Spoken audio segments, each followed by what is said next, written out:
আসসালামু আলাইকুম ভিউয়ার্স, আজকে আমরা যে টপিকটা স্টাডি করবো সেটা হচ্ছে অ্যাকশন পোটেনশিয়াল। এখানে কিছু প্রি-ডিফাইন্ড কিওয়ার্ড আছে যেগুলোর মধ্যে দিয়ে গেলে hopefully at the end of the video আমরা পুরো কনসেপ্টটা গ্রাস্প করতে পারবো। So first of all, the formal definition of action potential. An action potential is a rapid rise and subsequent fall in voltage or membrane potential across a cellular membrane with a characteristic pattern. আমরা যদি quickly এই ডায়াগ্রামটা দিকে তাকিয়ে ডেফিনেশনটা মিলাই, a rapid rise and a subsequent fall of the voltage of between the inside and outside of the membrane. So এই ডেফিনেশনটা word by word যদি আমরা breakdown করি হোপফুলি আমরা জিনিসটা বুঝে যাবো। তার আগে আমাদের যে বেসিক কিছু কনসেপ্ট জানা লাগবে সেগুলো আমরা জেনে আসি। সো ফার্স্ট অফ অল আমরা এই ডায়াগ্রামটা কনসেন্ট্রেট করলে একটা সেল মেমব্রেনের স্কেমাটিক ডায়াগ্রাম দেখতে পাবো। এই জিনিসটা হচ্ছে সেল মেমব্রেন, এটা হচ্ছে আউটসাইড দ্য সেল অ্যান্ড এটা হচ্ছে inside the cell, extra cellular environment and intracellular environment.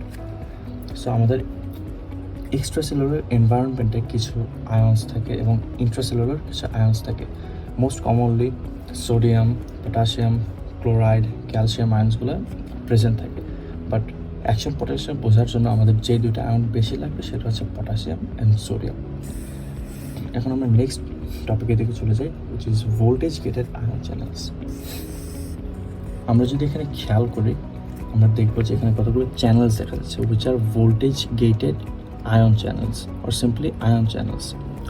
So আমরা আরেকটু লক্ষ্য করে দেখতে পাবো যে আউটসাইড দ্য সেল সোডিয়ামের কনসেন্ট্রেশন বেশি থাকে অ্যান্ড পটাশিয়ামের কনসেন্ট্রেশনটা কম থাকে, অ্যান্ড ইনসাইড দ্য সেল ঠিক রিভার্স, পটাশিয়ামের কনসেন্ট্রেশনটা বেশি থাকে অ্যান্ড সোডিয়ামের কনসেন্ট্রেশন কম থাকে।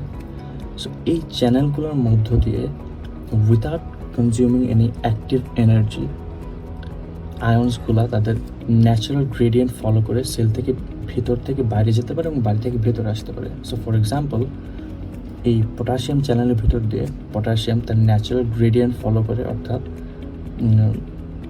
বেশি কনসেন্ট্রেশন থেকে কম কনসেন্ট্রেশনের দিকে সে ট্রাভেল করতে পারে, এবং সিমিলারলি সোডিয়াম তার বেশি কনসেন্ট্রেশন থেকে কম কনসেন্ট্রেশনে ট্রাভেল করতে পারে when it gets a stimulation. Now what is resting potential, right? যখন আমাদের সেলগুলো রেস্টে থাকে আর in normal and natural condition, তখন এই পটাশিয়াম আয়নগুলো ইজিলি সেলের ইনসাইড থেকে আউটসাইডে ট্রাভেল করতে পারে। বাট সোডিয়াম আয়নগুলো relative to the potassium ions ততটা বেশি ভিতরে আসতে পারে না, which creates positive ion deflux inside the cell membrane. অর্থাৎ এখানে পজিটিভ আয়নের কিছু ঘাটতি হয়। সো এখানে পজিটিভ আয়ন্স বেশি থাকে, এখানে পজিটিভ আয়ন্স কম থাকে overall. So this creates A potential difference, যেটাকে বলা হচ্ছে রেস্টিং মেমব্রেন পোটেনশিয়াল, এবং রেস্টিং মেমব্রেন পোটেনশিয়ালটা হচ্ছে -70 মিলিভোল্টের সমান। So now let's look at stimulation. So আমাদের ব্রেন বা নার্ভ সেলগুলো ইলেকট্রোকেমিক্যাল ওয়েতে কাজ করে, অর্থাৎ ব্রেন থেকে কোনো ধরনের স্টিমুলেশন যখন আমাদের সেল মেমব্রেনে এসে পৌঁছায় তখন এক ধরনের কেমিক্যাল চেঞ্জেস হয়। সো এই চেঞ্জেসটা আমরা এখন দেখব। আমরা যদি কুইকলি উপরের ফিগারটা একটু ফোকাস করি, উপরের গ্রাফটায় আমরা দেখতে পাবো যে এটা হচ্ছে ভোল্টেজ ভার্সেস টাইম গ্রাফ, যেটার মাঝখানে আমাদের -70 মিলিভোল্ট অর্থাৎ the resting state resting membrane পোটেনশিয়ালটা আমাদের দেওয়া আছে। সো এখন যখন কোনো ধরনের স্টিমুলাস যখন নার্ভ সেল থেকে আমাদের মাসেল সেলে এসে পৌঁছাবে, তখন আমরা যে আগে ভোল্টেজ গেটেড আয়ন চ্যানেলসগুলোর কথা বলেছিলাম, এগুলো একটা নির্দিষ্ট প্যাটার্ন অনুযায়ী খুলবে এবং বন্ধ হবে।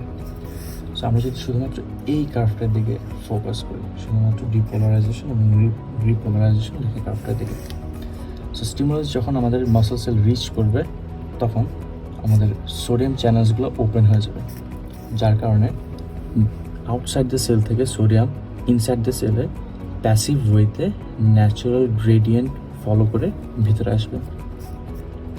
এর ফলে যেটা হবে যে এখানে পজিটিভ আয়নের ইনফ্লাক্স হবে, অর্থাৎ এই ভোল্টেজ ডিফারেন্সটা আস্তে আস্তে কমতে থাকবে। সিন্স বাইরে বেশি পজিটিভ ছিল আগে, ভিতরে কম পজিটিভ ছিল, এখন যেহেতু বাইরে থেকে পজিটিভগুলো ভিতরে এসে পড়ছে, সো ভোল্টেজ ডিফারেন্সটা কমে যাবে, অর্থাৎ -70 মিলিভোল্ট থেকে রাইজ হয়ে জিরোর দিকে যাবে। সো এই জিনিসটাকে বলে ডিপোলারাইজেশন, অর্থাৎ পোলারিটিটা কমতেছে, আস্তে আস্তে পোলারিটি আমাদের কমতেছে, দ্যাটস ওয়াই ডিপোলারাইজেশন। এই পয়েন্টে আসার পরে সোডিয়াম চ্যানেলগুলো অফ হয়ে যাবে অ্যান্ড পটাশিয়াম চ্যানেলগুলো খুলে যাবে এবং সেম জিনিস করবে। আগের বার সোডিয়াম বাইরে থেকে ভিতরে এসেছিলো, এবার পটাশিয়ামগুলো ভিতর থেকে বাইরে যাবে।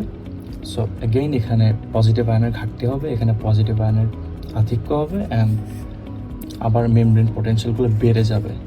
So repolarisation.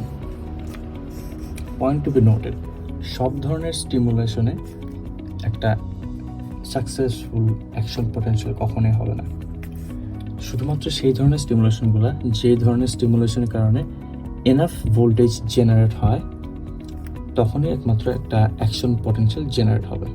So for example, যদি এমন কোনো ধরনের স্টিমুলেশন আমাদের ব্রেন থেকে আসে যার ফলে আমাদের আয়ন এক্সচেঞ্জগুলো তত ড্রাস্টিক হয় না, অর্থাৎ -70 মিলিভোল্ট থেকে হয়তো বা ভোল্টেজটা কমে -58 মিলিভোল্টেও আসলো এবং দেন রিপোলারাইজেশন হয়ে কমে গেল, সেটা কখনো একটা সাকসেসফুল অ্যাকশন পোটেনশিয়াল জেনারেট করবে না। যদি স্টিমুলাসটা স্ট্রং এনাফ হয়, অর্থাৎ সেটা -55 মিলিভোল্ট জেনারেট করতে সক্ষম হয়, তখন একটা অ্যাকশন পোটেনশিয়াল জেনারেট হবে। এখন আমরা একটা সাকসেসফুল অ্যাকশন পোটেনশিয়াল জেনারেশনের স্টেপগুলো দেখব। সো ফার্স্ট অফ অল, যখন আমাদের ব্রেন থেকে একটা স্ট্রং এনাফ স্টিমুলেশন যখন আমাদের সেল মেমব্রেনে এসে পৌঁছালো, তখন যেই প্যাটার্নে আমাদের ভোল্টেজ গেটেড আয়ন চ্যানেলসগুলো খুলবে এবং বন্ধ হবে, সেটা হচ্ছে sodium open, sodium close, then potassium open, potassium close. So স্টিমুলেশনটা যখন আমাদের সেল মেমব্রেন হিট করবে, তখন হচ্ছে আমাদের সোডিয়াম চ্যানেলটা খুলে যাবে অ্যান্ড সোডিয়াম আয়নের ইনফ্লাক্স ঘটবে সেলের ভিতরে। সো আমাদের ভোল্টেজ ডিফারেন্সটা আস্তে আস্তে কমে যাবে এবং থ্রেশহোল্ড যখনই ক্রস করবে, তখনই ডিপোলারাইজেশন হতে যখনই থ্রেশহোল্ড ক্রস করবে, তখন একটা সাকসেসফুল আমাদের অ্যাকশন পোটেনশিয়াল জেনারেট হবে এবং এই পুরোটা সময় ধরে সোডিয়াম আয়ন্সগুলো বাইরে থেকে ভিতরে তাদের ন্যাচারাল গ্রেডিয়েন্ট ফলো করে আসতে থাকবে। সো আমাদের ভোল্টেজ ডিফারেন্সটা আস্তে আস্তে কমতে থাকবে, অর্থাৎ -70 থেকে 0 হয়ে +40 দিকে যাবে। যখনই +40 পিকে পৌঁছে যাবে, তখন আমাদের সোডিয়াম চ্যানেলসগুলো অফ হয়ে যাবে অ্যান্ড ইনস্ট্যান্টেনিয়াসলি পটাশিয়াম চ্যানেলগুলো ওপেন হয়ে যাবে অ্যান্ড সিমিলার ওয়েতে পটাশিয়াম ভিতর থেকে বাইরে ট্রাভেল করতে থাকবে তার natural gradient wise.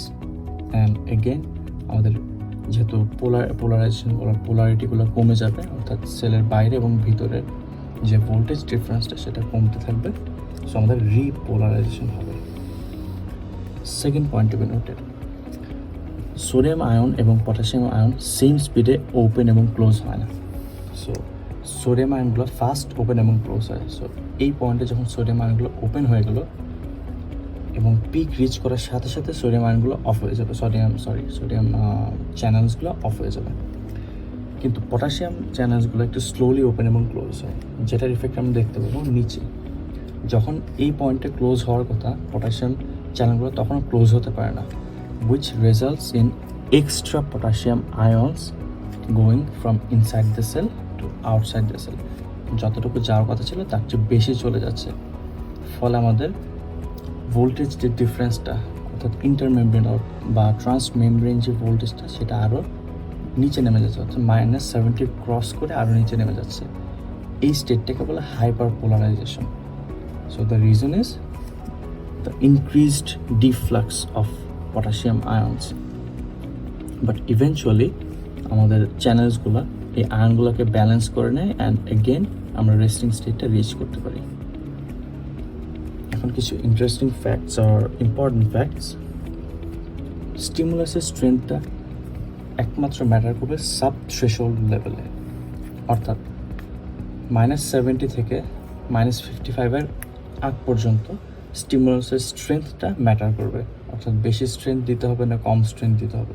But once it reaches -55 millivolt, the strength of stimulus does not matter.